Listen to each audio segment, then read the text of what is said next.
Часовите по физичко од прво до пето оделение ќе ги реализираат стручните, а не оделенски наставници. Се намалува бројот на ученици за формирање на една паралелка. Законскиот минимум ќе биде 20.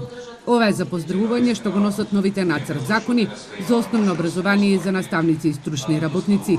Оцени денеска оваа фела од источниот регион на дебатата со ресорниот министар.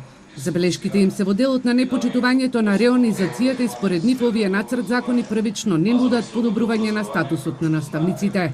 Моја забелешка е за реонизацијата на учениците, осипување на бројот на децата во одредени училишта, пренасочување на истите во други, да речеме, градски или централни училишта, каде што бројот на паралелките е помал. Посебна суштинска измена е она условите за формирање на основни училишта кои во однос на претходниот закон се доста разликуваат.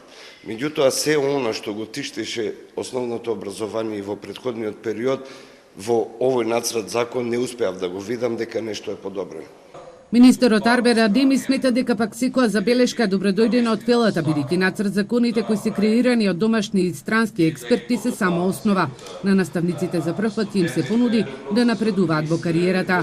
Се предвидени скалила за напредување и според нивните постигнувања, достигнувања и резултати ќе имат можност да бидат унапредени, а не како што било досега од првиот ден на работа па се до времето на пензионирање, да нема никакво унапредување, а тоа влија и во мотивираноста на нашите наставници. Нацрт законите ќе понудат поголема вклученост на учениците при донесувањето на одлуките, но и департизација на образованието со новиот начин на избор на директори. Адеми очекува трендот на зголемување на платите во образованието да продолжи во 2020-та.